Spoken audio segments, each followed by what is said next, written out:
House. I call the member for Balmain. Madam Acting Speaker. I speak on behalf of the Greens and the Graffiti Legislation Amendment Bill 2011.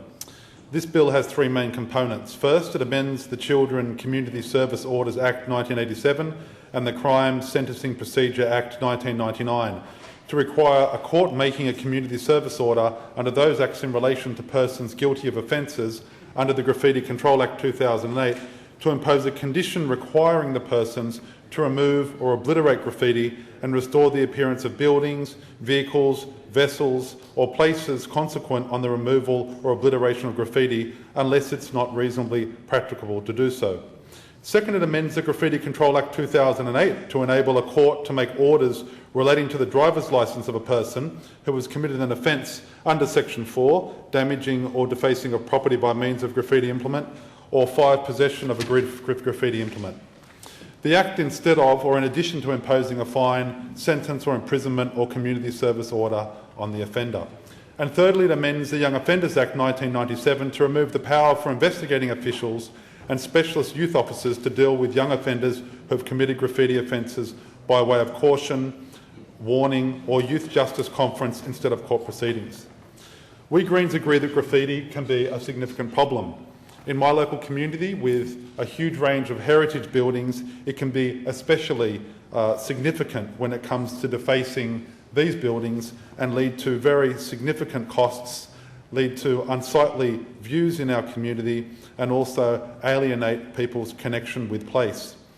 It was estimated in 2009 that local governments across Australia spent $260 million removing graffiti. We also know, and we've heard some contributions today that demonstrate that graffiti leads to increased perceptions within the community of crime and social decline. But, Madam Acting Speaker, we do not support the approach as outlined in this bill. Criminalising young people who engage in graffiti activities, in our view, and in our view it's also highlighted by the evidence, be ineffective and counterproductive. In presenting the bill, the Attorney-General has produced no evidence to show that this punitive approach is likely to be effective in reducing graffiti incidents. In fact, we've had the former government coming to this place introducing punitive measures, saying it will reduce graffiti, but the evidence demonstrates that what is actually making the most significant impact on graffiti is not a punitive or criminalising approach. In fact, successful alternatives have been discussed in this House by some members, especially those who have experience in local government. In my own electorate of Balmain, where Leichhardt Council's graffiti management policy has been implemented, it has been incredibly effective in reducing incidents of graffiti, not through the kind of punitive approach which is promoted by this bill, but through applying strategies in the planning, the design, engaging community involvement, education and protection and removal. By applying a design protocol known as crime prevention through environmental design, Leichhardt Council, and we've heard many other councils, have been able to significantly reduce graffiti vandalism. Examples of this approach include using landscaping as an anti-graffiti device, and we've heard about the walls of colour bond throughout the different communities. While planting can be a very cost-effective and simple strategy in terms of reducing the incidence of graffiti vandalism. And we've used those strategies very effective in my local community. It's also important to create public spaces that are well lit, to utilise and to make them well utilised and feeling safe, to increase natural surveillance by designing adequate sight lines into public spaces, installing motion detection lighting in underutilised spaces, and attracting the community to public spaces which receive low usage through activity generators such as community art, cafes and play equipment. Leichhardt Council is a great example of a council that focused on community education and removing graffiti within 48 hours, the setting up of a graffiti removal team and providing free graffiti removal kits to private owners. The council also established the Leichhardt initiative designed to facilitate alternative and legal art opportunities for young people who may have otherwise engaged in graffiti vandalism. The evidence demonstrates that in our community, the Leichhardt Beat Graffiti strategy has been incredibly successful in reducing tagging on walls and in particular on a major problem of signal boxes. Many of you will have signal boxes in your community which are constantly covered in graffiti. We work very closely with the RTA to create a program where young people and others could receive a grant to paint those signal boxes in a range of lively and colourful scenes, which has been incredibly well received by the community. And instead of cleaning those signal boxes every 2 weeks, we now clean them maybe once every year, once every 2 years from a graffiti tag. Low cost, effective strategies that don't criminalise people, that improve community quality, improve the visual amenity of our community, and actually make a positive contribution. And I wanted to talk about a specific example, War Memorial Park, a fantastic park in the suburb of Leichhardt, where tagging incidents requiring graffiti removal were up to almost twice a week, sometimes once a week, from community facilities in that park. But with the provision of a mural on that site, with some changes in planting, with the installation of one light, council records demonstrate that graffiti removal has diminished from more than twice a week, sometimes once a week, to less than twice a year.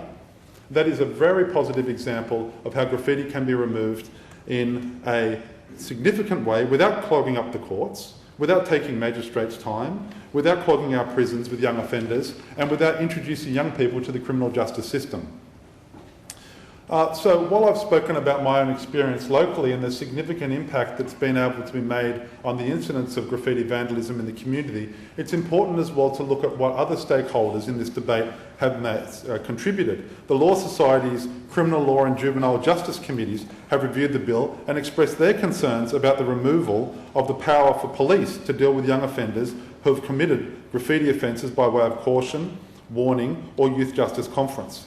This is contrary to the long-held principle that criminal proceedings should not be instituted against a child if there is an appropriate alternative means of dealing with the offence. It's clear to us that it will significantly increase caseloads and costs for the court system and overall costs for the state. It seems, in my view, unjust and inconsistent that other young people can receive pre-court diversions for more serious offences, but young people cannot receive that pre-court diversion for a graffiti vandalism offence. The increased use of community service orders is also potentially likely to lead to increased incarceration rates, as a breach of a CSO can result in time in custody in a detention centre. The Law Society is also concerned about the use of driver's licence sanctions for offences that are unrelated to driving, pointing out that this approach has failed when it has come to fine enforcement against young people, and it's likely to lead to a significant increase in driving offences by young people driving while suspended. And I would have thought the government would have reviewed the evidence when it comes to using suspension of driver's licence on the issue of fine enforcement. It is not effective. There is no evidence to demonstrate that this is an effective mechanism to enforce compliance among young people. With a lack of effective evidence when it comes to enforcing compliance through fining, with a lack of evidence to show that this punitive and criminalising approach towards young people reduces the incidence of graffiti vandalism, I think it's important that the government hear the contributions from some of their own members involved in local government, where there's clearly cost-effective ways to reduce the incidence of graffiti vandalism through the range of strategies which I outlined before. So I welcome the contribution again of local government leading the way in terms of dealing with many of these social issues, and I also acknowledge the role of the Attorney General's Department.